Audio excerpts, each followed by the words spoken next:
Hello everyone, welcome to being teacher. I hope आप सभी लोग अच्छे होंगे।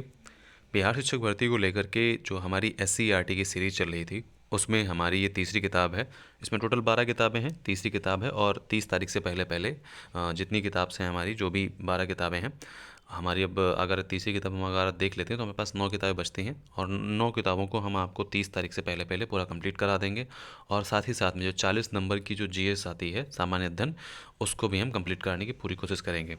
इससे पहले हमने 2 किताबें डिस्कस करके रखी हैं, अगर आपने नहीं देखी हैं तो प्लेलिस्ट में जाकर के आप देख सकते हैं। वहाँ पे बिहार शिक्षक भर्ती के नाम से मैंने एक प्लेलिस्ट बनाई है, उसमें बिहार शिक्षक भर्ती से रिलेटेड जितने भी इंपॉर्टेंट टॉपिक्स हैं और प्रीवियस ईयर क्वेश्चन पेपर हैं वहाँ पे मैंने डिस्कस किए हैं। तो जितने भी आपके काम की वीडियोज लग रहे हैं वहाँ पे जाकर के आप देख लीजिए। प्रीवियस ईयर क्वेश्चन पेपर में आप अपना ही क्वेश्चन पेपर देखेंगे, उनको छोड़ के अगर आपको और भी वीडियोज़ में वहाँ पे जो मिल रहे हैं तो आप जाकर के देख लीजिए। क्योंकि हालांकि SCERT में जो टॉपिक हैं उनका जो कंटेंट है बहुत ही बेसिक है, लेकिन कभी कभी हमको बेसिक क्वेश्चन भी नहीं आते हैं। ओके, तो एक वही कहावत है, अगर आप सही क्वेश्चन आता हुआ, अगर आपने क्वेश्चन आते हुए अगर आपने नहीं सही किए तो एक तरीके से कह सकते हैं कि सिलेक्शन थोड़ा मुश्किल हो जाता है। बाकी अगर नहीं आ रहे हैं और सभी को नहीं आ रहे हैं तो वो एक अलग सी बात हो जाती है। तो अपना बेसिक तैयार करके रखिए और इस वीडियो को और या फिर जो भी जितनी भी बुक्स मैंने डिस्कस करी हैं, अगर आप चाहें तो उसकी स्पीड बढ़ा करके भी एक बार में देख सकते हैं कि बुक में क्या क्या लिखा हुआ है। और इस बुक का PDF आपको टेलीग्राम पे प्रोवाइड कराया जाएगा, तो इसका लिंक आपको नीचे डिस्क्रिप्शन बॉक्स में दे दिया गया है। अगर हम बात यहाँ पे करें हमारी इस बुक की, उसका पहला चैप्टर है हमारा सौरमंडल। तो यहाँ पे लिखा हुआ है, यहाँ पे सौर के बारे में बताया गया, सौर ऊर्जा और सौर के जितने भी ग्रह हैं आसपास चारों तरफ जो ग्रह चक्कर लगाते हैं उनके बारे में यहाँ पे बताया गया है। तो यहाँ पे अगर हम बात करें सूर्य के परिवार की, तो सूर्य के परिवार में स्वयं सूर्य, ग्रह, उपग्रह और क्षुद्र ग्रह, ये टोटल जो हमारा सौरमंडल है इसमें टोटल 9 ग्रह हैं। अब तो 8 ग्रह हो गए हैं और सूर्य हमारा जो है एक तारा है, वो ग्रह नहीं है। इस चीज़ को आप लोग ध्यान रखिएगा। अब यहाँ पे अगर हम बात करें कि सौरमंडल क्या होता है, तो सौरमंडल में जितने भी ग्रह हैं हमारे और सूर्य को मिला करके जितना भी पूरा सिस्टम बनता है उसको हम क्या कहते हैं, सौरमंडल कहते हैं। प्रायः सौर परिवार के सभी सदस्य इसके प्रकाश से ही प्रकाशित होते हैं। जितने भी ग्रह हैं, उपग्रह हैं, वो इसके प्रकाश से ही प्रकाशित होते हैं। दूरबीन से देखने पर सूर्य की सतह से उठती हुई आग की लपटें दिखाई देती हैं और जिसे हम क्या कहते हैं, सौर प्रज्वलन कहते हैं। ठीक है, यहाँ पे सौर प्रज्वाल लिखा हुआ है तो उसको हम सौर प्रज्वलन भी कहते हैं। हमारी पृथ्वी से सूर्य कई गुना बड़ा है। अगर हम सूर्य को क्रिकेट की गेंद माने तो पृथ्वी राई के दाने के बराबर है, मतलब कई अरबों खरबों गुना जो है वो छोटी है।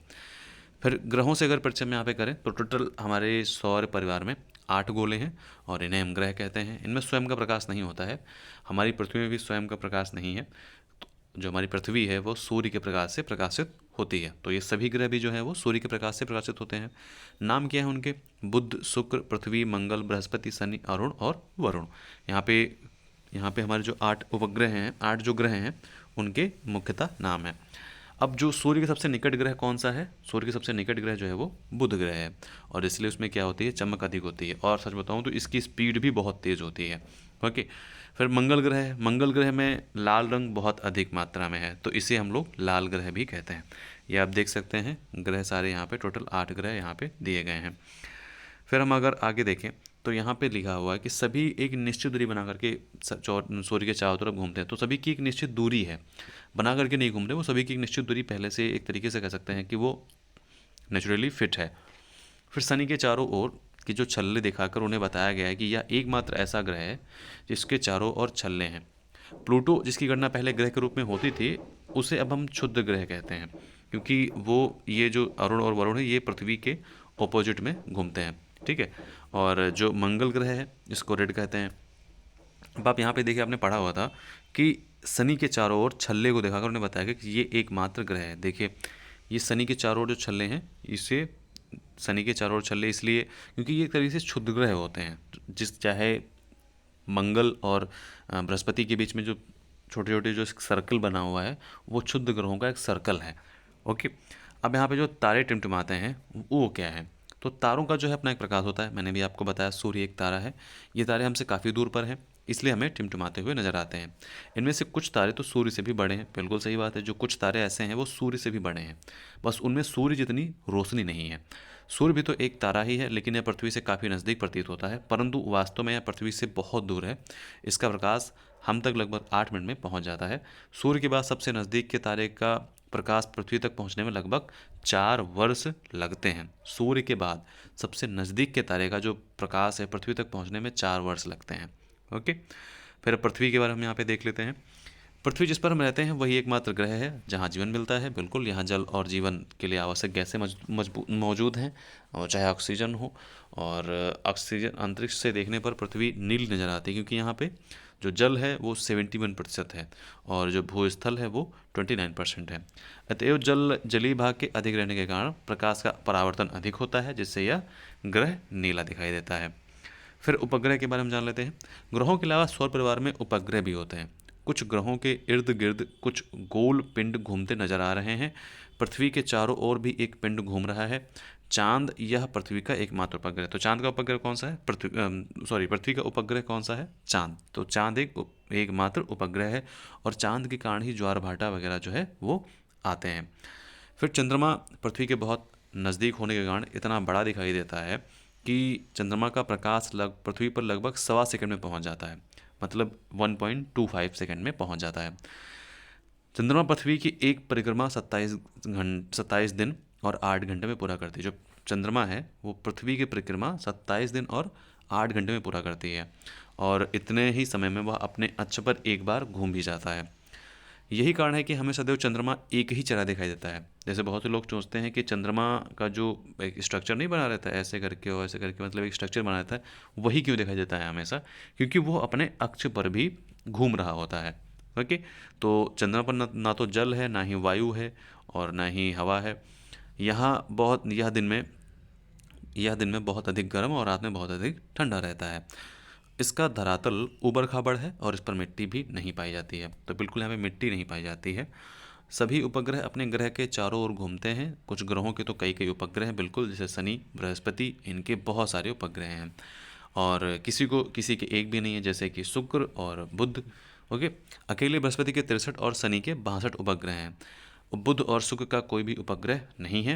अब यहाँ पे आप देख सकते हैं शनि ग्रह का टाइटन सबसे बड़ा उपग्रह है। उपग्रहों का कोई प्रकाश नहीं होता है, क्योंकि ये भी सूर्य के प्रकाश से प्रकाशित होते हैं। इनका कोई भी अपना प्रकाश नहीं होता है।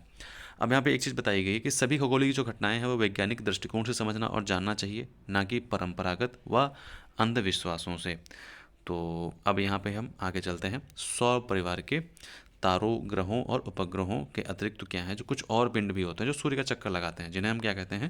क्षुद्र ग्रह कहते हैं। ये मंगल और बृहस्पति की कक्षाओं के बीच में होते हैं, मैंने आपको बता दिया है। अब यहाँ पे हम देखते हैं ये जो सबसे बड़ा क्षुद्र ग्रह है वो क्या है? सिरस। सबसे बड़ा क्षुद्र ग्रह क्या है? वो सिरस है। अब यहाँ पे देखिए, ये बहुत इंपॉर्टेंट होता है। कभी कभी पूछ लेते हैं कि कौन सा जो ग्रह है वो कितने दिनों में चक्कर लगाता है, और अपने घूर्णन से मतलब अपने अक्ष पर कितने दिनों में घूमता है, और सूर्य का चक्कर कितने दिनों में लगाता है। एक चक्कर जो पूरा करता है वो कितने दिनों में पूरा करता है। तो अगर हम बुध की बात करें तो बुध यहाँ पे 87.97 डेज में करता है। शुक्र की बात करें तो 2 to 4 डेज में यहाँ पे करता है, और पृथ्वी 365.3 दिनों में। अब यहाँ पे अगर अक्ष पर घूमने की बात कहें तो ये टाइमिंग है, आप लोग इसको एक बार स्क्रीनशॉट लेकर के अच्छे से देख लीजिएगा। और उपग्रह यहाँ पे देखिए दिए हुए हैं, तो इन दोनों का शून्य है। इनका पृथ्वी का एक चंद्रमा है, और मंगल का 2 उपग्रह है, और 63-62 जो है ये 63-62 ये बृहस्पति और शनि के हैं। बाकी अरुण और वरुण के भी यहाँ पे 27 और 13 जो है उपग्रह पाए जाते हैं। अब यहाँ पे हम बात करें कि हाल ही के अनुसंधान और खोजों के उपरांत प्लूटो को ग्रहों की सूची से निकाल दिया है, क्योंकि इसका जो स्ट्रक्चर है, इसका जो सर घूमने का, सूर्य के चारों तरफ घूमने का जो एक इन लोगों ने जो रूल्स बनाए थे उसमें ये फिट नहीं बैठता है। अब हम जानते हैं कि जो क्षुद्र ग्रह होते हैं, जो पिंड होते हैं, वो क्या होते हैं। कभी कभी आकाश से टूटकर गिरते हुए तारे दिखाई देते हैं। ये तारे नहीं होते हैं, बल्कि ये पत्थर के छोटे छोटे टुकड़े होते हैं जो सूर्य के चारों ओर चक्कर लगाने वाले पिंडों से टूटकर गिरते हैं। इन्हें उल्का पिंड कहते हैं। ठीक है, जो ये क्षुद्र ग्रह होते हैं ये भी गिरते हैं पृथ्वी पे, लेकिन ये उल्का पिंड जब गिरने की प्रक्रिया इनकी आती है तो इनको हम क्या कहते हैं? उल्का पिंड कहते हैं। और ये चमकने क्यों लगते हैं? क्योंकि जब हमारे वायुमंडल में आते हैं तो घर्षण के कारण ये गर्म होकर जल जाते हैं। तो जो जलने का प्रकाश होता है उसी के कारण हमको लगता है कि ये चमक रहे हैं। और कई बार क्या होता है कि जो उल्का पिंड होते हैं पूरी तरीके से जलते भी नहीं हैं और पृथ्वी पे गिर जाते हैं, और जिससे क्या होता है, एक बहुत ही बड़ा गड्ढा बन जाता है। ध्रुव तारा क्या होता है? यह एक स्थिर तारा है। यह उत्तरी गोलार्ध में पाया जाता है और पृथ्वी के उत्तरी अक्ष में स्थित रहता है। ये वहाँ से आपको ध्रुव तारा पर डे सुबह अगर आप 4 बजे देखें तो आपको वहाँ पे दिखता है। ठीक है। फिर विषुवत रेखा पर किसी भी स्थान से देखने पर ध्रुव तारा क्षितिज पर दिखाई पड़ता है, परंतु ज्यों ज्यों हम ध्रुवों की ओर बढ़ते हैं क्षितिज से उसकी ऊंचाई बढ़ने लगती है। क्षितिज से ध्रुव तारे की ऊंचाई जितनी डिग्री होगी उस स्थान का अक्षांश भी उतना ही डिग्री होगा। तो यहाँ पे कह रहे हैं कि मतलब जो एक होता है अक्षांश और देशांतर, तो अक्षांश रेखाएं आपको उम्मीद है पता होंगी, नहीं पता है तो मैं बता देता हूँ। अक्षांश रेखाएं जो होती हैं, जैसे हमारी ये पृथ्वी है, ठीक है, तो जो ये रेखाएं हैं, ये पड़ी पड़ी जिनको रेखाएं हम बोलते हैं, ये अक्षांश रेखाएं हैं। अगर हम देशांतर रेखाएं बोलें तो ये देशांतर रेखाएं हैं। ओके, इनको देशांतर रेखाएं हम कहते हैं। तो यहाँ पे यही लिखा हुआ है कि क्षितिज से ध्रुव तारे की ऊंचाई जितनी डिग्री होगी, मतलब क्षितिज से ध्रुव तारे की जो ऊंचाई होगी उसके बीच से पृथ्वी से और ऊंचाई, उसी उसका अक्षांश भी वहाँ पे दिखाई पड़ता है। प्राचीन काल में नाविकों को समुद्र में उत्तर दिशा का ज्ञान करवाता रहता था। जैसे कि जब कहीं नाविक जाते थे तो इसी ध्रुव तारे को देख करके ही उत्तर दिशा में बढ़ने का प्रयास करते रहते थे। अब यहाँ पे तारों के कई विशेष समूह हैं। जब पृथ्वी सूर्य का परिक्रमण करती है तो सूर्य विभिन्न तारा समूहों के बीच में नजर आता है। ऐसे समूहों की संख्या जो है वो 12 है। इन्हें हम राशि भी कहते हैं। इन राशियों में जो तारे हैं वे किसी न किसी आकृति से नजर आते हैं। उन्हीं आकृतियों के नाम पर इन राशियों के नाम दिए गए। जैसे कि जो हमारी राशियाँ हैं ये उनके टोटल नाम है। तो हमारी राशियों के कितने नाम हैं? 12 राशियाँ हैं। ठीक है, टोटल कितनी हैं? 12 राशियाँ हैं। पृथ्वी के चारों ओर विभिन्न तारों का समुदाय है जिसकी संख्या, पृथ्वी के चारों ओर विभिन्न तारों का समुदाय जिनकी संख्या क्या है? 27। और चांद को पृथ्वी की परिक्रमा करने के दौरान किसी न किसी तारों के इस समूह के सामने से गुजरना पड़ता है, और इन तारों के समूह को हम क्या कहते हैं? नक्षत्र कहते हैं। नक्षत्र इस प्रकार हैं कि अश्विनी, भरणी और ये सारे के सारे जो 27 है वो नक्षत्र हैं, और पृथ्वी इनमें से प्रत्येक नक्षत्र को 14 दिनों में पार कर लेती है। इसलिए नक्षत्रों की अवधि 14 दिन की होती है। ठीक है। अब यहाँ पे अगर ज्योतिष के विद्वान मानते हैं कि नक्षत्र और मौसम में गहरा संबंध होता है, एक नक्षत्र में मौसम की दशा देखकर दूसरे नक्षत्र में मौसम का पूर्वानुमान भारतीय ज्योतिष की परंपरा रही है। अब अगर आकाशगंगा को हम समझें कि आकाशगंगा क्या होती है, तो आकाशगंगा एक तरीके से तारों की नदी होती है। यहाँ पे क्या होता है, एक चौड़ी सफ़ेद चमकदार पट्टी होती है और आकाश में प्रकाश की एक बहती नदी की तरह है इसकी परिकल्पना की गई है। तो इसे ही हम क्या कहते हैं? आकाशगंगा कहते हैं। मतलब बहुत से चमकदार असंख्य तारों की एक चौड़ी सफ़ेद पट्टी होती है जिसको हम एक तरीके से आकाशगंगा कहते हैं, क्योंकि आकाश में प्रकाश होता है और बहती हुई नदी की तरह ये प्रतीत होती है कि एक नदी बह रही है चमकती हुई। तो इसी को हम क्या कहते हैं? आकाशगंगा कहते हैं। अब यहाँ पे अगर हम सप्तऋषि तारों का समूह देखें तो यहाँ पे टोटल 7 सप्तऋषि के नाम से जाना था, और उत्तर दिशा में सातों तारों का एक समूह एक साथ में नजर आता है, जो कि भारतीय विद्वानों ने कुछ इस तरीके से नाम दिए हैं: ऋतु, पुलह, पुलस्त्य, अत्रि, वशिष्ठ, अंगिरा और मारीची। लेकिन यूनानी ग्रंथों में इनको alpha, beta, gamma, delta, epsilon, एटा और जेटा कहा जाता है। ऋतु व पुलह को मिलाने वाली रेखा उत्तर दिशा का सूचक कहलाती है। तो यहाँ पे आप ये देख सकते हैं, ये तारे हैं। ठीक है, ये तारे आप देख सकते हैं, टोटल ये तारे हैं। इन्हीं तारों को हम क्या कहते हैं? सप्तऋषि तारा कहते हैं। ओके, फिर हम आगे, हमारा चैप्टर जो है कंप्लीट हो चुका है। अब अगला चैप्टर है हमारा पृथ्वी व उसकी गतियाँ। अब अगर यहाँ पे हम पृथ्वी की घूर्णन गतियों के बारे में अगर जानना चाहें तो यहाँ पे हमको कुछ जो पॉइंट्स हैं उनको पढ़ना ही पड़ेगा। जैसे कि पृथ्वी की घूर्णन गति क्या होती है, घूर्णन गति या फिर दैनिक गति। क्योंकि यहाँ पे पृथ्वी जो है वो अपने अक्ष पर रह के घूमती है। ठीक है, पृथ्वी जो है वो देखिए यहाँ पे हम पढ़ते हैं कि जिस पृथ्वी भी घूमती है और इसके जिस हिस्से पर सूर्य का प्रकाश पड़ता है वह हिस्सा हमें दिखाई पड़ता है, वहाँ दिन होता है, और जहाँ प्रकाश नहीं पड़ता है वहाँ दिखाई नहीं पड़ता, तो वहाँ पे रात होती है। पृथ्वी को इस तरह का चक्कर पूरा करने में 24 घंटों का समय लगता है। आप लोग जानते हैं कि एक दिन हमारा 24 घंटे का होता है, और इसी गति को, दिन और रात होने वाली गति को हम क्या कहते हैं? घूर्णन गति कहते हैं या फिर दैनिक गति कहते हैं।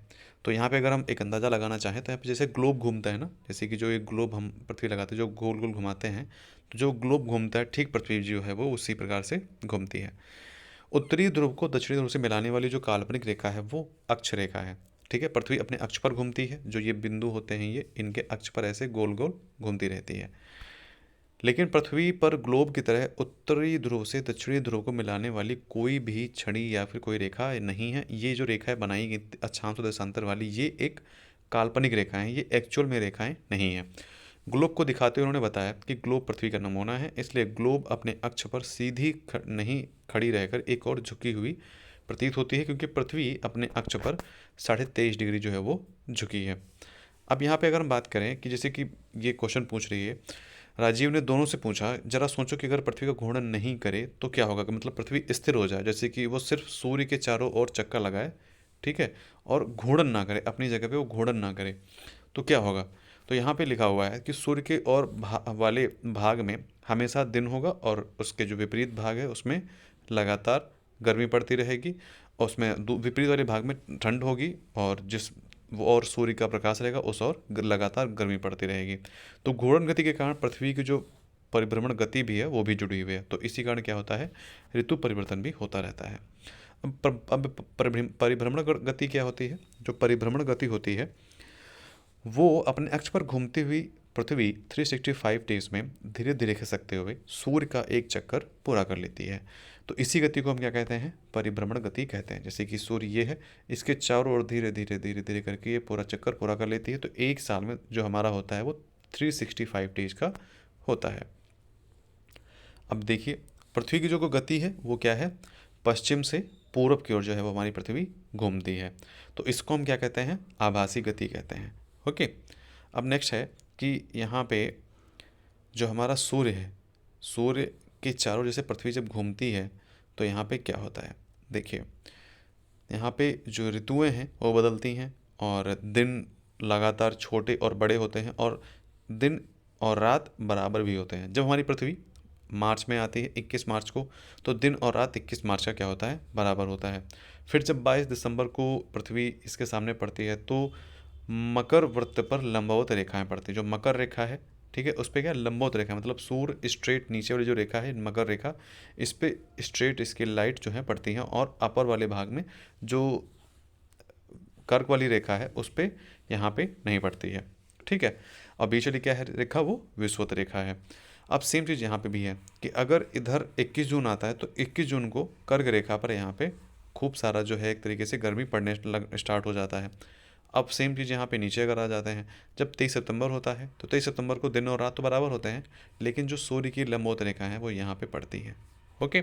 तो जैसे कनाडा है और आयरलैंड है ऊपर और ग्रीनलैंड है, तो यहाँ पे जो सूर्य की रेखाएं हैं बहुत ही लंबवत पड़ती हुई यहाँ पे गर्मियाँ होना स्टार्ट हो जाती हैं। हालांकि वहाँ पे बर्फ़ का पूरा माहौल रहता है तो वहाँ पे उतनी गर्मी नहीं होती है, लेकिन ये है कि सूर्य की रेखाएं वहाँ पे लंबवत तरीके से पड़ने लगती हैं। ओके। अब अगर हम ये जानें कि लगातार 6 महीने जब पृथ्वी का झुकाव, जैसे कि आप यहाँ पे देख सकते हैं कि जब पृथ्वी का झुकाव यहाँ पे होता है दक्षिणी ध्रुव पे, ठीक है, जब ये 21 मार्च आता है तो जो स्ट्रेट इसकी जो लाइट है वो यहाँ पे दक्षिणी ध्रुव पे पड़ती है, तो यहाँ से यहाँ आने में जो क्या है 3 महीने लगते हैं, और फिर यहाँ से यहाँ आने में 6 महीने लगते हैं। तो जब तक यहाँ आने में इतना समय लगता है तो क्या रहता है, तो 6 महीने तक दक्षिणी ध्रुव पे जो क्या रहता है वो उजाला रहता है, मतलब दिन रहता है, और फिर यहाँ से यहाँ आने में 6 महीने जो है वो उत्तरी ध्रुव पे उजाला रहता है। ओके। तो इस तरीके से 6 महीने उत्तरी ध्रुव में दिन रहता है और 6 महीने दक्षिणी ध्रुव में जो है वो दिन रहता है। तो जब दिन रहता है उत्तरी ध्रुव में तो रात रहती है दक्षिणी ध्रुव में, ठीक है। तो सेम चीज़ यहाँ पे ऑपोजिट वो होती रहती है। अब यहाँ पे हम देख लेते हैं कि उत्तरी ध्रुव और दक्षिणी ध्रुव के बीच में कौन कौन सी जो कटबंध हैं वो कौन कौन से हैं, क्योंकि इससे क्वेश्चन पूछा जा सकता है कि 23.23 एंड हाफ पे कौन सा कटबंध और 66.5 पे कौन सा कटबंध पाया जाता है। ओके। तो यहाँ पे हम लोग देख लेते हैं। जो पृथ्वी है 23.5 डिग्री झुकी हुई है, इसमें जो उत्तरी कटबंध है, जो उत्तरी ध्रुव है, ये उत्तरी ध्रुव है और ये दक्षिणी ध्रुव है। तो अगर हम 66.5 की बात करें और 23.5 के बीच में जो कटबंध पाया जाता है उसे हम क्या कहते हैं, उष्ण समशीतोष्ण कटिबंध। ओके, सॉरी, उत्तरी समशीतोष्ण कटिबंध यहाँ पे क्या कहते हैं। फिर अगर हम इसके बीच की बात करें 23.5 से 0 डिग्री के पास में, तो इसको हम कहते हैं उष्ण कटिबंध। फिर अगर हम इसकी बात करें तो यहाँ पे उत्तरी शीत कटिबंध कहते हैं। सेम चीज़ यहाँ पे है, दक्षिणी शीत कटिबंध और दक्षिणी समशीतोष्ण कटिबंध और उष्ण कटिबंध। तो एक तरीके से अगर हम आपको समझाएं तो जो विषुवत रेखा रहती है, जो यहाँ पे बीच की विषुवत रेखा रहती है, ये विषुवत वृत्त रहता है। यहाँ पे जितने भी आपके कंट्रीज़ आते हैं, जितने, जैसे कि हमारा सहारा अफ्रीका पड़ गया, सहारा अफ्रीका, सहारा जो कॉन्टिनेंट है, सॉरी जो अफ्रीका कॉन्टिनेंट है, उसमें से तीनों जो रेखाएं हैं, चाहे वो कर्क रेखा हो, मकर रेखा हो, विषुवत रेखा हो, तीनों रेखाएं सहारा कॉन्टिनेंट, अफ्रीका कॉन्टिनेंट से गुजरती हैं। अब यहाँ पे ये समझाया गया है कि यदि हम पृथ्वी को उत्तर और दक्षिण दो बराबर हिस्सों में बांट दें तो बीच के हिस्से में सूर्य की किरणें लगभग हमेशा सीधी पड़ती हैं। जैसे कि यहाँ पे आप देख लीजिए कि जब पृथ्वी ऐसी रहती है ना, तो ये यहाँ पे ऐसे स्ट्रेट ऐसी किरणें पड़ती हैं और ये यहाँ से ऐसी किरणें पड़ती हैं। लेकिन जो भूमध्य रेखा पे जितने भी देश या जितने भी कंट्रीज़ पाए जाते हैं, वहाँ पे जो रेखाएं हैं वो एकदम स्ट्रेट पड़ती हैं और यहाँ पे जो गर्मी है वो ज़्यादा रहती है। ओके, अब हमें ये बताया गया कि जैसे जैसे हम इसके उत्तर या दक्षिण में बढ़ते हैं, पृथ्वी की गोलाकार सतह के कारण सूर्य की किरणें जो है वो तिरछी होती जाती हैं, क्योंकि पृथ्वी गोल है। ठीक है, पृथ्वी सीधी तो है नहीं, पृथ्वी गोल है, तो सूर्य की जो किरणें हैं एक साथ में सभी जगहों पे बराबर नहीं आती हैं। या तो मध्य में रहेंगी, या तो वो उत्तर में रहेंगी, या तो वो दक्षिण में रहेंगी, या फिर थोड़ी सी उत्तर में रहेंगे, थोड़ी सी दक्षिण में रहेंगे और बीच में जो है वो ज़्यादा रहेंगी। तो ऐसी जो है सूर्य की किरणें पड़ती हैं। नेक्स्ट हमारा चैप्टर है पृथ्वी के परिमंडल। इसमें कुछ खास इंपॉर्टेंट नहीं है, इसमें पृथ्वी के बारे में बताया गया। इसमें कहा गया है कि जो पृथ्वी है उसमें जीवन जीने के लिए अनुकूल परिस्थितियां हैं, जैसे कि आवश्यक गैस, जल और भोजन उपलब्ध है। क्योंकि भोजन और पानी के बिना हम कुछ समय तक जीवित रह सकते हैं, लेकिन हवा के बिना हम कुछ पल भी जीवित नहीं रह सकते हैं। तो यहाँ पे जो जीवन है इसमें जल, पानी और हवा तीनों का यहाँ पे योगदान बताया गया है। इसीलिए यहाँ पे जल, यहाँ पे भी जीवन, क्योंकि यहाँ पे जल और हवा है तो इसीलिए यहाँ पे जीवन पाया जाता है। अब यहाँ पे इन्होंने बताया है कि पृथ्वी के 4 बड़े जलभाग हैं: प्रशांत महासागर, अटलांटिक महासागर, हिंद महासागर और आर्कटिक महासागर। और इन सभी चीज़ों को हम मानचित्र में देख सकते हैं। यहाँ पे 71% जो है प्रतिशत भाग जो है वो जल से घिरा हुआ है और 29% भाग जो वो है स्थल से घिरा हुआ है। तो यहाँ पे 29% जो स्थल भाग है वो पृथ्वी के 7 कॉन्टिनेंट में डिवाइडेड है। वो कौन कौन से कॉन्टिनेंट हैं वो हम आपको अभी बता रहे हैं। सबसे पहले हम यहाँ पे देख लेते हैं कि कौन कौन से यहाँ पे प्रशांत महासागर, यहाँ पे कौन कौन से सागर हैं वो एक बार यहाँ पे मैप में देख लेते हैं। उत्तरी प्रशांत, दक्षिणी प्रशांत, ये उत्तरी प्रशांत ये भूमध्य रेखा है। ओके, और ये उत्तरी अटलांटिक, दक्षिणी अटलांटिक, हिंद महासागर और उत्तरी प्रशांत महासागर। ये एशिया हो गया, ये अफ्रीका हो गया, और यूरोप हो गया, ऑस्ट्रेलिया हो गया, दक्षिणी अमेरिका और उत्तरी अमेरिका हो गया। यहाँ पे ये पूरा एक तरीके से कह सकते हैं ये अंटार्कटिका हो गया। तो टोटल 7 कॉन्टिनेंट हमारे हो जाते हैं, जैसे कि 1 2 3 4 5 6 और अंटार्कटिका जो है ये भी हमारे कॉन्टिनेंट है। तो टोटल कितने हो गए? 7 कॉन्टिनेंट हो गए। यहाँ पे स्थल संधि क्या होती है और जल डमरू मध्य क्या होते हैं? ठीक है, जल संधि पानी का जो सकरा भाग होता है, जो 2 बड़ी जलराशि जैसे समुद्रों तथा महासागरों को एक दूसरे से जोड़ता है। जैसे यहाँ पे आप देख सकते हैं ये अटलांटिक महासागर है, तो यहाँ पे बहुत ही मतलब एक तरीके से कहते हैं नॉर्मल सा जो एक कनेक्शन वो है वो दक्षिणी अमेरिका और उत्तरी अमेरिका से बना हुआ है। तो उसको हम क्या कहते हैं? जल डमरू मध्य कहते हैं या फिर जल संधि कहते हैं। अब स्थल संधि क्या होती है? स्थल संधि होती है कि जहाँ पे स्थल का बहुत ही सकरा भाग हो और एक दूसरे के बड़े खंडों को जोड़ रहा हो, तो वहाँ पे क्या होती है? स्थल संधि उसको हम कहते हैं। अगर यहाँ पे भारत देश को देखें तो ये भारत देश है, इसके पश्चिम साइड में अरब सागर है और इसके पूर्व साइड में बंगाल की खाड़ी है। ये पाक जल संधि, क्योंकि यहाँ पे जल है, स्थल नहीं है, तो इसीलिए इसको हम पाक जल संधि बोलते हैं। तो जब पृथ्वी हमारी बनी है तो पृथ्वी के जो वायुमंडल है उसमें मुख्यतः 5 परतें पाई जाती हैं। तो 5 परतें कौन कौन सी हैं?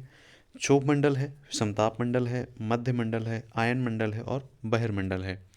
यहाँ पे इनकी ओजोन मंडल, आयन मंडल यहाँ पे और बहिर्मंडल, इन सभी चीज़ों को यहाँ पे हम देखते हैं। तो सबसे पहले वायुमंडल की संरचना आप देख लीजिए, ये वायुमंडल की संरचना है। क्षोभ मंडल है, उसके बाद समताप मंडल में हमारे जेट यान और जो वायुयान है वो यहाँ पे उड़ते हैं। मध्य मंडल में जो है जितने भी उल्कापिंड आते हैं, अधिकतर वो उल्कापिंड मध्य मंडल तक आते आते वो जल जाते हैं। फिर उष्ण मंडल की अगर हम बात करते हैं यहाँ पे, तो ये यहाँ पे बिल्कुल खाली रहता है। और अगर कृत्रिम मंडल की बात करें तो यहाँ पे हमारी सैटेलाइट वगैरह जो हैं वो, जिसको हम बहिर्मंडल भी कहते हैं, यहाँ पे सैटेलाइट और जो भी कृत्रिम उपग्रह होते हैं उनको यहाँ पे हम स्थापित करते हैं, जो कि हमारी पृथ्वी के चारों ओर घूमते रहते हैं। तो अभी तक हम लोगों ने जो भी इम्पोर्टेंट पॉइंट्स थे वो हम लोगों ने देख लिए हैं। अब यहाँ पे हम बात करते हैं जैवमंडल क्या होता है। जैवमंडल में स्थलमंडल, जलमंडल और वायुमंडल, इन तीनों चीज़ों के मिलने से क्या जब कोई भी मंडल बनता है तो उसमें क्या कहते हैं, जैवमंडल कहते हैं। तो जहाँ पे इन तीनों मंडलों की उपस्थिति होती है, जहाँ पे वायुमंडल होता है, जहाँ पे ऑक्सीजन पाई जाती है, नाइट्रोजन पाई जाती है, जल जहाँ पे मिलता है और जहाँ पे स्थल मिलता है, तो इन तीनों मंडलों को मिला करके एक जैवमंडल बनाते हैं। जैवमंडल में क्या रहता है, जीवन रहता है, इसी से हम क्या कहते हैं, जैवमंडल कहते हैं। तो जो वायुमंडल में है उसमें जो ऑक्सीजन की मात्रा है वो और नाइट्रोजन की मात्रा, उसमें एक बड़ा अंतर है। लेकिन अगर यहाँ पे हम बात करें कि जो 5 स्थलमंडल है वो भी आप लोगों ने देख लिए हैं, और यहाँ पे नाइट्रोजन गैस की जो है वो मात्रा 3/4 होती है। ओके, जिस तरीके से हमारे वायुमंडल में जो गैसों का मिश्रण है उसमें नाइट्रोजन मुख्यतः पाई जाती है और इसमें ऑक्सीजन गैस भी मौजूद है। ओके, और साथ ही साथ में जो कार्बन डाइऑक्साइड गैस है वो हमारे पेड़ पौधे जो है वो लेते हैं, उनसे अपना भोजन बनाते हैं। अब अगर हम पर्वत, पठार और मैदान की बात करें तो मैदान जो है वो नॉर्मली समतल होते हैं और उनकी जो सारी मिट्टियाँ होती हैं वो जितनी भी दूर मैदान दिखाई देता है वहाँ तक की सारी मिट्टियाँ एक जैसी होती है। लेकिन अगर हम पठार की बात करें तो पठार मैदान से थोड़ा सा कुछ मीटरों में ऊंचे होते हैं। और अगर हम पर्वत की बात करें तो पर्वत का आकार एक जैसा नहीं होता है। बिहार में पर्वत तो नहीं है किंतु छोटी छोटी पहाड़ियाँ जरूर, जिन्हें आप राजगीर की पहाड़ियाँ, गिरियक की पहाड़ियाँ, बराबर की पहाड़ियाँ और हवेली खड़गपुर की पहाड़ियाँ और मंदार हिल में जाकर के आप देख सकते हैं। पर्वतों से निकलने वाली नदियों का जल जो है उसको हम सिंचाई के रूप में उपयोग करते हैं और पन बिजली उत्पादन में भी किया जाता है। कभी कभी वनस्पतियाँ और जीव जंतु भी वहाँ पे पाए जाते हैं, औषधियाँ, लकड़ी, चारा आदि भी पर्वतों में पाया जाता है। पर्वत पर्यावरण संरक्षण एवं वर्षा कराने में भी सहायक होते हैं, परंतु यातायात कठिन होता है, यहाँ पर खेती करना भी कठिन होता है। खेती करने के लिए किसानों को सीढ़ीदार खेत वो बनाने पड़ते हैं। जैसे कि आप देख सकते हैं यहाँ पे इस तरीके से जो पर्वत है हल्का सा, यहाँ पे इनको ऐसे खेत बनाने पड़ते हैं तब जाकर के यहाँ पे आपकी खेती हो पाती है। अब अगर हम यहाँ पे ज्योग्राफी पढ़ रहे हैं, थोड़ा सा कुछ और भी चीज़ों को देख लेते हैं कि वलित पर्वत क्या होते हैं। वलित पर्वत होते हैं कि इनकी सतह जो है वो उबड़ खाबड़ होती है, शिखर जो है वो शंकु आकार का होता है, ऐसे शंकु आकार का शिखर होता है। ठीक है, जैसे भारत का हिमालय पर्वत और दक्षिण अमेरिका का एंडीज पर्वत। अब और भ्रंशोत पर्वत क्या होता है, पृथ्वी के आंतरिक हलचलों के कारण पृथ्वी पर दरारें पड़ जाती हैं, दो दरारों के बीच का भाग ऊपर उठ जाता है। ठीक है, इस ऊंचे उठे हुए भाग को भ्रंशोत पर्वत कहते हैं, परंतु भारत का सतपुड़ा पर्वत जो है इसका उदाहरण है। ज्वालामुखी पर्वत कैसे बनते हैं, ज्वालामुखी पर्वत वैसे पर्वत होते हैं जो ज्वालामुखी का जो लावा निकलता है वो बाहर निकलता है और उसके ऊपर जैसे कि ये ज्वालामुखी पावर ऐसे ऐसे करते पहुंचता जाता है, तो जो ये लावा होता है इसके ठंडा होने के बाद में जो पर्वत बनता है उसी को क्या कहते हैं, ज्वालामुखी पर्वत कहते हैं। जैसे कि इटली का विसुवियस जो ज्वालामुखी है, जो विसुवियस जो पर्वत है वो इसी का उदाहरण है कि वो एक ज्वालामुखी पर्वत कहा जाता है। और भारत के अंडमान निकोबार का जो बैरन आइलैंड है वो भी सक्रिय ज्वालामुखी पर्वत पाए जाते हैं। कम ऊंचाई के पर्वतों को पहाड़ी कहा जाता है, जो कम ऊंचाई के पर्वत होते हैं जिनको हम छोटी छोटी पहाड़ियाँ कहते हैं। ओके, अब इस बुक का जो मोस्ट इम्पॉर्टेंट टॉपिक है वो है हमारा राज्य बिहार। चैप्टर 8 है, इसमें जो इससे पहले जो चैप्टर्स थे उसमें कुछ भी इम्पोर्टेंट नहीं था और जो इम्पोर्टेंट था वो मैंने आपको पहले ही पढ़ा दिया। अक्षांश, देशांतर और अंतर्राष्ट्रीय रेखाएं जो थी सारी मैंने आपको पढ़ा दी हैं, जैसे कि कर्क रेखा, मकर रेखा। ठीक है, तो इन सभी रेखाओं को भी मैंने पढ़ा दिया था। यही सारे जो चैप्टर्स थे ऊपर में उसमें दिया हुआ था। बार बार रिपीट करना अच्छा नहीं है, ओके, कि नहीं तो वीडियो फालतू में लंबा हो जाएगा। फिर यहाँ पे हम पढ़ते हैं बिहार। बिहार के बारे में जानते हैं, यह पूर्वी भारत का एक महत्वपूर्ण राज्य है जो पूरब से पश्चिम यहाँ पे 483 किलोमीटर लंबाई तथा उत्तर से दक्षिण या दक्षिण से उत्तर की तरफ 345 किलोमीटर चौड़ा है। हम अक्सर अपने आसपास के घरों में खेलने या किसी काम से जाते हैं, ऐसे ही घर हमारे पड़ोसी कहलाते हैं। ठीक इसी तरह राज्यों से सटे दूसरे राज्य भी जो होते हैं उन्हें क्या कहते हैं, पड़ोसी राज्य कहते हैं। जैसे कि बिहार के उत्तर में नेपाल, पूर्व में पश्चिम बंगाल, दक्षिण में झारखंड, पश्चिम में उत्तर प्रदेश होते हैं। अब इन्हीं राज्यों को हम क्या कहते हैं, एक लाइनों से जैसे कि रेलवे से या फिर सड़क से हम इनसे जुड़ते हैं। अब अगर हम बिहार के प्रशासनिक सुविधा की बात करें तो यहाँ पे 9 प्रमंडल हैं, 38 जिलों में बांटा गया है। 9 प्रमंडलों को 38 जिलों में बांटा गया है। एक प्रमंडल में कई जिले होते हैं और जिलों में अनुमंडल होते हैं। इन अनुमंडलों में कई प्रखंड होते हैं। ऐसे प्रखंडों की संख्या क्या है, 534 है। और इन प्रखंडों में कई पंचायतों को जोड़ करके प्रखंड बनाए जाते हैं। फिर हम आते हैं जलवायु। तो बिहार की जलवायु क्या है? बिहार के पूर्व में गर्म और आर्द्र, मतलब जो बिहार का पूर्वी हिस्सा है, जैसे ये बिहार है तो इसका जो पूर्वी हिस्सा है ये, इसमें गर्म और आर्द्र जलवायु, एवं पश्चिम में जो पश्चिम हिस्सा है इसमें गर्म एवं शुष्क जलवायु मिलती है। यहाँ की जलवायु मानसूनी है। यहाँ 3 ऋतुएं होती हैं, ग्रीष्म, वर्षा और शीत ऋतुएं यहाँ पे पाई जाती हैं। बिहार में जब बाढ़ आती है तो लोग ऐसी दोहरी ज़िंदगी जीते हैं जिसमें कि लोग टेंट लगा करके रहते हैं, और ये 3 से 4 महीने तक चलता है। ठीक है, 3 से 4 महीने तक लोग दूसरी ज़िंदगी जीते हैं, क्योंकि यहाँ पे बाढ़ का जो मूल स्रोत है वो गंडक, बागमती, कमला, बकया, करेहा और महानंदा, कोसी इत्यादि नदियाँ हैं, जिनका जो उद्गम है वो कहाँ पे है? वो नेपाल में है। और जब नेपाल से पानी छोड़ा जाता है तो बिहार के कई इलाकों में बहुत ही भयंकर बाढ़ आती है, जिससे लोग घर को छोड़ करके, जहाँ पे बाढ़ नहीं होती वहाँ पे जा कर के टेंट लगा करके, तंबू लगा करके रहते हैं, और 3 से 4 महीने तक ऐसी ज़िंदगी जीते हैं। तो इसीलिए यहाँ पे ये ज़िंदगी आप देख करके अंदाज़ा लगा सकते हैं कि जब बाढ़ आती है तो इन लोगों पे क्या बीतती होगी। बिहार में राज्य जो है, इसका जो मुख्य व्यवसाय है वो धान की खेती करना है। बिहार में जो खेती होती है उसमें मुख्यतः धान की खेती होती है। धान से ही चावल प्राप्त होता है, यही हमारा प्रमुख खाद्यान्न है। फिर गेहूँ, मक्का, दलहन और तिलहन की भी खेती होती है। ये सभी फसल प्रत्यक्ष या अप्रत्यक्ष रूप से किसान उपयोग में लाते हैं, लेकिन वैशाली, समस्तीपुर, मुजफ्फरनगर जिलों में तंबाकू, छपरा, सिवान, गोपालगंज एवं चंपारण क्षेत्र में गन्ना, पूर्णिया, कटिहार, अररिया और किसान जिलों में क्या है? जूट की खेती की जाती है। इन फसलों को कारखानों में ले जाया जाता है। तंबाकू से सिगरेट और बीड़ी, गन्ना से चीनी, गुड़ और जूट से पाट के सामान बनाए जाते हैं। ओके, अब यहाँ पे अगर हम बात करें कि बिहार के मात्र 6.4% भूभाग पर वन है। ओके, उत्तर पश्चिम में हिमालय के तराई में सोमेश्वर की पहाड़ियों में जंगल मिलते हैं। अररिया एवं पूर्णिया जिलों के कुछ हिस्सों में विरल वन पाए जाते हैं, मतलब बहुत ही घने वन जो है वो पाए जाते हैं। जमुई एवं बांका जिलों में कुछ हिस्सों में जंगल है। गया तथा नवादा जिलों में भी झारखंड की सीमा से सटे कुछ हिस्से वन से आच्छादित हैं, मतलब घिरे हुए हैं। राजगीर की पहाड़ियाँ, कैमूर की पहाड़ियों पर भी वन पाए जाते हैं, लेकिन अधिकतर क्षेत्रों में विरल वन है, मतलब कि ज़्यादा घने वन नहीं है। 2011 की जनगणना के अनुसार बिहार की जो कुल जनसंख्या है वो इस क्वांटिटी में है, और बिहार से अधिक लोग सिर्फ उत्तर प्रदेश और महाराष्ट्र में रहते हैं।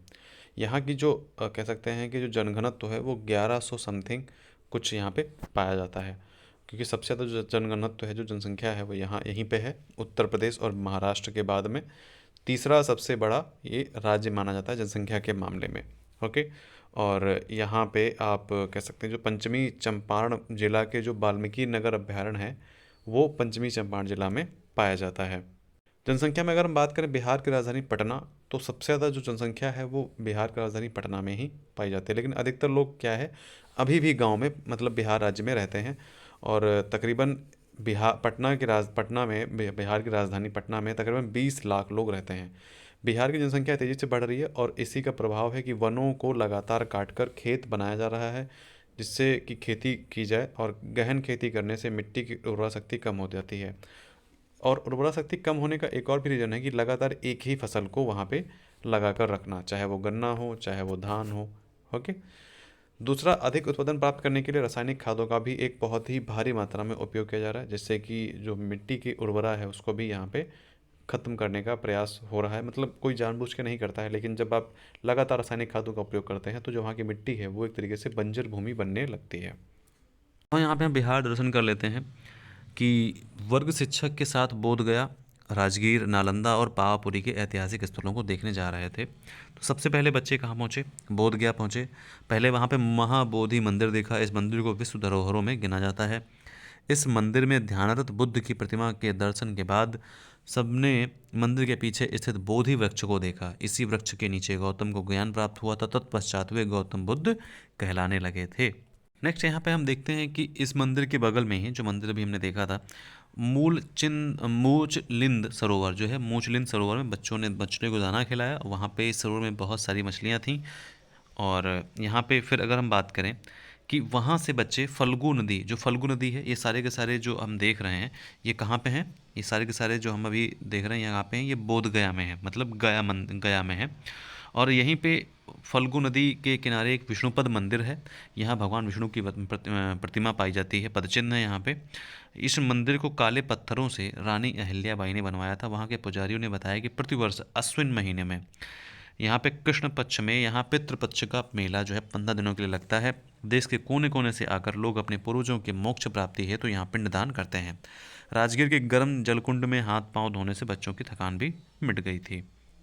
अब राजगीर में अगर जाएं तो राजगीर में शांति स्तूप होता है।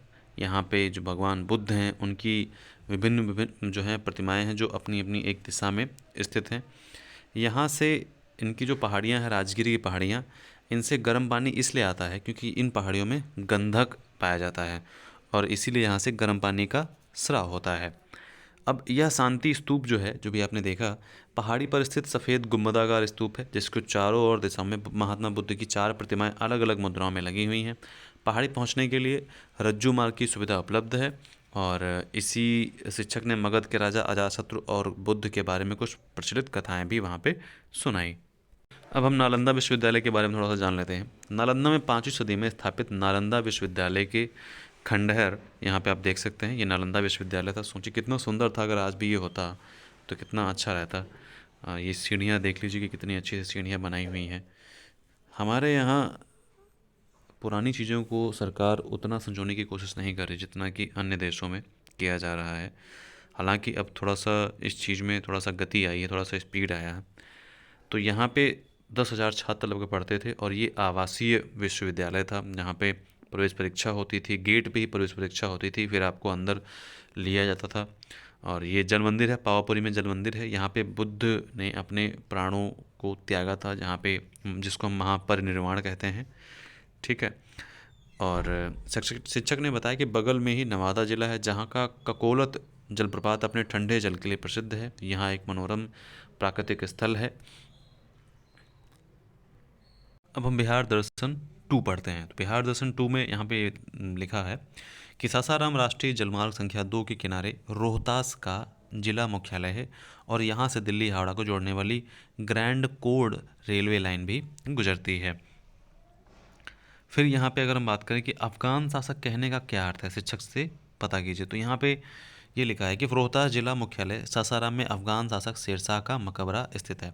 फरीद खां ने युवा काल में ही अपने संरक्षक की हत्या करते हुए एक शेर को तलवार से एक ही बार में 2 टुकड़े कर दिए थे, तभी से उसे शेर शाह पुकारा जाने लगा था। शेर शाह ने हुमायूं को हटाकर भारतीय गद्दी पर कब्जा कर लिया था। यह मकबरा शेर शाह ने अपने जीवन काल में बनवाना प्रारंभ कर दिया था। यह मकबरा अष्टकोणीय है जो लाल पत्थरों से बना हुआ है। मकबरा की छत गोल गुंबद के रूप में है। यह मकबरा एक तालाब के बीचों बीच है। वहाँ तक जाने के लिए बीचों बीच से एक पुलिया मुख्य द्वार से मकबरा तक बनी हुई है। अब यह मकबरा जो है भारतीय पुरातत्व संरक्षण विभाग के संरक्षण में है और कर्मचारी जो है इसकी देखभाल करते हैं। ये गोलघर है, पटना में गोलघर पाया जाता है, स्थित है। फिर हम अगर बात करें कि यह जगह है पटना के गांधी मैदान के पश्चिम में स्थित है। गोलघर की गोल दीवारों का एक सूचना पट लगी है जिसमें गोलघर के संबंध में कई जानकारी दी गई। उसमें लिखा है कि निर्माण कैप्टन जॉन गॉलस्टीन ने 1786 में अनाज के सुरक्षित भंडारण के उद्देश्य से करवाया था ताकि दुर्भिक्ष या अकाल के समय इस अनाज से मदद कर लोगों की जान बचाई जा सके। इसकी दीवारें 12 फीट मोटी और 96 फीट ऊंची हैं। इसके शीर्ष पर चढ़ने के लिए दोनों ओर से सीढ़ियां बनी हुई हैं। हम सब सीढ़ियों पर चढ़कर गोलघर के ऊपर गए। वहाँ से पूरा पटना शहर दिखाई देता है। उत्तर दिशा में गंगा नदी बिल्कुल पास से होकर बहती है। दूर पूरब में महात्मा गांधी सेतु दिखाई पड़ता है जिसका विस्तार दूर तक दिखाई देता है। और गांधी मैदान का विहंगम खुला क्षेत्र, एक किनारे पर स्थित श्री कृष्ण मेमोरियल हॉल और चारों ओर से ऊंची इमारतें बहुत ही आकर्षक लगती हैं। गोलघर के निकट में ही पटना संग्रहालय भी है। यह भवन राजस्थानी शैली में बना है। संग्रहालय के बगीचे में सामने ही तोप रखे हैं। यह तोप अंग्रेजी शासक की हैं। चारों ओर कई बड़ी बड़ी दुर्लभ मूर्तियां देखने को मिली हैं। मुख्य भवन में घुसते ही एक विशाल पेड़ रखा हुआ देखा जो लगभग 5,000 वर्ष पुराना है। उसकी लकड़ियां अब पत्थरनुमा हो गई हैं। यह पत्थरनुमा वृक्ष जीवाश्म का उदाहरण है। संग्रहालय में भगवान बुद्ध और जैन का मौर्य काल के महत्वपूर्ण मूर्तियों, सिक्कों और बर्तनों को भी देखा। सभी वस्तुओं के पास नाम सहित उनकी आयु, उपयोगिता भी लिखी हुई है जिन्हें पढ़कर उनके बारे में समझा जा सकता है। वहाँ एक राजेंद्र कक्ष बना हुआ है। यहाँ राष्ट्रपति के रूप में राजेंद्र प्रसाद को मिले उपहारों, वस्तुओं और स्मृति के रूप में रखा गया है। पटना में अगर हम अंतिम दर्शन करें तो ये तख्त हरमंदिर साहिब पटना सिटी में स्थित है। यहाँ पे ये बताया जाता है कि पटना सिटी में गुरु गोविंद सिंह जी का जन्म स्थान भी देखें। इसे तख्त श्री हरमंदिर साहिब गुरुद्वारा कहते हैं। सफ़ेद संगमरमर से बना यह गुरुद्वारा भव्य है। यह सिखों का प्रसिद्ध तीर्थ स्थल है। गुरु गोविंद सिंह ने जन्म दिवस पर यहाँ गुरु गोविंद सिंह के जन्म दिवस पर यहाँ पे भव्य मेला लगता है, जो जहाँ पे देश विदेश के सिख भाग लेने आते हैं। इस पवित्र स्थल पर हम लोग अपने सिर पर रुमाल रख कर जाते हैं।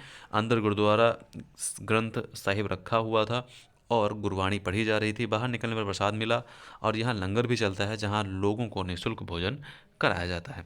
तो ये रहा हमारा ज्योग्राफी का, जितना भी इसमें इंपॉर्टेंट टॉपिक्स थे हमने डिस्कस कर लिए हैं।